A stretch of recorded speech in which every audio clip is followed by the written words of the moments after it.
সেদিন সকাল সকাল ঘুম থেকে উঠেই রেডি হয়ে গিয়েছি, একদম সেজে গুজে পুরো রেডি। আর বাবুদেরও রেডি করে নিয়েছি। আমি একটা শাড়ি পরেছি আর বাবুদেরও দুজনকে ম্যাচিং ম্যাচিং জামা পরিয়েছি। তো এই জামাটা অন্যবের একটা বন্ধু ওদেরকে দিয়েছিল, তো এই জামাটাই আজকে ওদেরকে পরিয়েছি। তো আজকে যাচ্ছি আমরা সিঙ্গুরে। তো ওখানে আমার একটা ভাসুরের ছেলের অন্নপ্রাশনের অ্যারেঞ্জমেন্ট করা রয়েছে। তো আমরা ভেবেছিলাম কয়েকদিন আগেই যাব, কিন্তু বিশেষ কিছু কারণে বাড়ি ছেড়ে আর যাওয়া হয়ে ওঠেনি। আর কয়েকটা খুব দরকারি কাজও ছিল। তো ওর জন্য এখন আমরা সকাল সকালই ব্যাগসো প্যাটরা গুছিয়ে নিয়ে চলছি। আর তারপরে ইচ্ছা এখন কয়েকটা দিন থাকার। তো ওই জন্য কেমন কি ঠান্ডা না ঠান্ডা তো জানি না, এখন যদিও অনেকটাই গরম পড়ে গিয়েছে, কিন্তু বৃষ্টি হলে না রাত্রের দিকটা কিন্তু বেশ ঠান্ডা ঠান্ডা পড়ছে। তো ওই জন্য যদি কোথাও বেরানোর দরকার পড়ে বা কিছু, ওই জন্য দুটো সোয়েটার আর টুপি নিয়ে নিতে বলছি লাস্টে অর্ণবকে। তো ও তো নিতেই চাইছিল না, বলছি গরমের মধ্যে যদি সোয়েটার টুপি নিয়ে যাই সবাই আমাদেরকে খ্যাপা পাগল ভাববে। আমি বলছি তা ভাববে ভাবুক, ছোট বাচ্চা নিয়ে ঘর, দুটো নিয়ে নাও বাবা, যদি কখনো রাত বিরেতে দরকার পড়ে তখন আমি আর কোথায় খুঁজতে যাব। তো তারপর অগত্যা ইচ্ছা না থাকলেও আমার কথা ফেলতে পারেনি, ওইটাই নিয়ে নিয়েছে। তো এখানে আমরা এখন গোবিন্দদার জন্য ওয়েট করছি, গোবিন্দদা আসলেই তারপর আমরা বেরিয়ে যাব। আর সত্যি কথা বলতে সেজে গুজে না ওয়েট করতে একদম ভালো লাগে না, শুধু মনে হয় কতক্ষণে পৌঁছবো আর কতক্ষণে পৌঁছবো। আর যেই একটু দরজা খুলেছি ছেলেগুলো পুরো অধীর আগ্রহে বাইরে বেরোনোর জন্য একদম উতলা হয়ে উঠেছে। আর এখানে গোবিন্দদা চলে আসার পরে বকুকে একটুখানি ড্রাইভার সিটে বসিয়ে দিয়েছে, আর ও দেখুন না কি পাকাপোনা করছে। তো এখানে আমরা চলে এসেছি অন্নপ্রাশন বাড়িতে। তো এখানে যার অন্নপ্রাশন মানে নৈতিকের আমার একটা বাসুরের ছেলের আর কি। তো এই দেখুন ওখানে চায়ের কোলে নৈতিকবাবু আমাদের ওরফে চিকু, তো ওর সাথে এখন সবাই ভাই বোনেরা গ্রুপ ফটো তুলছে। তো এখানে ওই সমস্ত আমাদেরই বাড়ির মানে সমস্ত ভাই বোনেরা ওরা ছবি তুলছিল, আর আমরা তারপরে এখান থেকে ওই জল আনতে যাচ্ছিলাম। তো আমাদের যে পুকুরটা থেকে জল আনতে যাচ্ছিলাম সেটাই গোশালার পাশেই। একটা তো ব্লগে আপনাদের দেখিয়েছি আমার শ্বশুরবাড়ির এখানের গোশালাটা, মানে ওদেরই গোশালা আর কি। তো যাই হোক ওইখান থেকে আমরা জলটা আনতে যাচ্ছি, কারণ ওই পুকুরটা জলটা বেশ ভালো।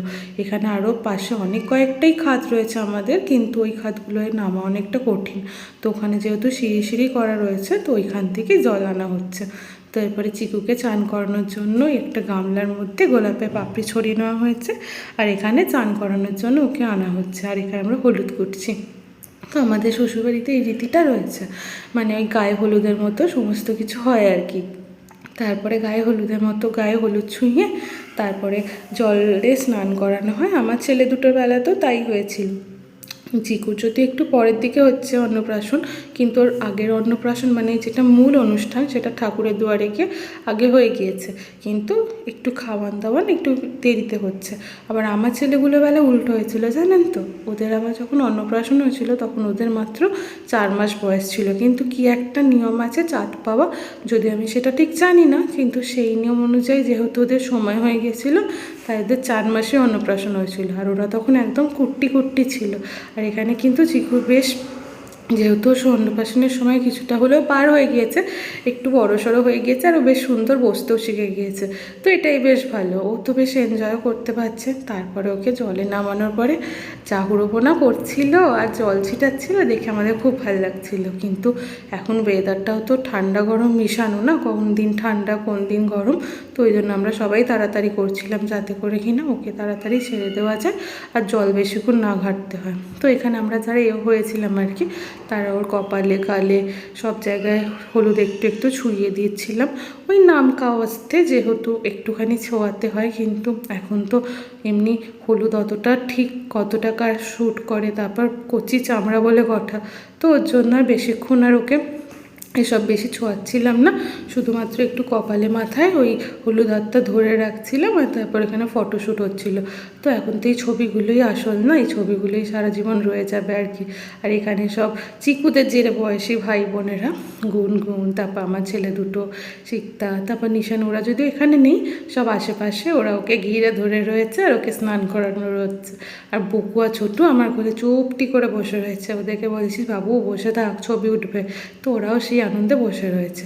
তো এরপর ওকে জলের মধ্যে নামানো হবে। তো ছেলের আনন্দ দেখুন না, জলে নামানোর আগেই ও ব্যস্ত হয়ে উঠেছে কখনো জলের মধ্যে নামবে। এবার জলটা তো বেশ ভালোই ঠান্ডা ছিল, তো ওর জন্য ওর মা ঘর থেকে একটু গরম জল করে মিশিয়ে দিয়েছে আর তারপর ওকে বসিয়ে দেওয়া হচ্ছে। দেখছেন কি আনন্দ ওর। আর বললাম না, যেহেতু ওর অন্নপ্রাশনটা বেশ কয়েকদিন বা বেশ কয়েক মাস পরে হচ্ছে, ও তো ভালো মতো বসতেও শিখে গিয়েছে, তো এটাই বেশ ভালো। তো এখানে ও বসে তারপরে ওর একটুখানি গালে, চোখে, ঠোঁটে, বুকে, মাথায় এই জল বুলিয়ে দেওয়া হচ্ছে। আর দেখুন খালি কীরকম খিলখিল করে আনন্দে হাসছে, তোকে দেখে সবাই খুব হাসছে, ভীষণ ভালো লাগছে। এই অনুষ্ঠানগুলোতেই তো বাড়ির সকলের সাথে এত সুন্দরভাবে দেখা হয়, এত দিন বাদে সবার সাথে দেখা সাক্ষাৎ, গল্প সব কিছু হয়। তো এরপর ওর মাথাটা ধুয়ে দেওয়া হচ্ছে। এরপরে কিন্তু আর বেশিক্ষণ ওকে রাখা যাবে না, মাথায় তো একবার জল দেওয়া হয়ে গেলেই তারপরে তো এবার ঠান্ডা লেগে যাওয়ার ভয়। আর দেখুন না, সব থেকে যে একদম ছোট্ট দিদি, তার উৎসাহ সব থেকে বেশি। ও ভাইয়ের মাথায় ভালো করে জল একদম ঠিক ঠিক করে দিয়ে দিয়ে দিচ্ছে, আর এখানেও গোলাপের পাপড়িগুলো মুঠো মুঠো করে তোলার চেষ্টা করছে। তো ভীষণ মজা করছে সবাই মিলে, আর চারিদিক থেকে সবাই খুব হাসি ঠাট্টা করছে, খুব ভালো লাগছে। এখন যেহেতু গরমও পড়ে গিয়েছে আর দিনের বেলার অনুষ্ঠান, তাই জন্য আইসক্রিম আর লস্যি স্টল দেওয়া রয়েছে। তো যে যত খুশি খাচ্ছে। আমি তো আইসক্রিম খেতে অতটা পছন্দ করি না, কিন্তু আমার লস্যি ভীষণ ভালো লাগে, তো ওই জন্য আমি 2 গ্লাস মতো লস্যি খেয়েছি আর একটা চকলেট আইসক্রিম খেয়েছি। কিন্তু এমনিতে আমি আরও আইসক্রিম খাচ্ছি না আরও একটা কারণে, যখনই আইসক্রিম নিয়ে আসছি আর ছেলে দুটো মানে আইসক্রিম খাওয়ার জন্য হোমড়ে পড়ছে, আর যখনই দেখছি মায়ের কাছে আইসক্রিম নেই, তো যার কাছে আইসক্রিম পাচ্ছে তার দিকে ওরা ছুটে ছুটে যাচ্ছে। আমি সবাইকে বলছি, না গো, ওদের বেশি দিও না, ওদের বেশি দিও না। তো এইসবই চলছে। তারপরে এইসব হতে হতে আমি ছেলেগুলোকে খাইয়ে দাইয়ে নিয়েছিলাম, তারপরে আমরা দুপুরবেলা খাবারের জায়গায় চলে এসেছিলাম। আজকে নিমন্ত্রিত তো প্রায় অনেক ছিল, প্রায় 500-র উপরে। তো ওই জন্য তারপর আমরা কিছুটা সময় পরেই বসে গিয়েছিলাম। আর এইখানে আজকে মেনুর একটা ছবি আপনাদের সাথে শেয়ার করলাম, প্রত্যেকটা পদ আর আলাদা আলাদাভাবে দেখালাম না। তো এইটা কিন্তু খুব ভালো, এই যে কিচেনের মধ্যে করে এই যে মেনুটা কার্ডটা করা হয়েছে, তার ফলে কি এটা বেশ রয়েও যাবে সবার সারা জীবন, সকলের কাছে স্মৃতি হয়। আর এমনি কার্ড হলে তো মানুষ সব কিছুই সময় যত্ন করে রাখা হয়ে ওঠে না, তো এটা বেশ ভালো হয়েছে।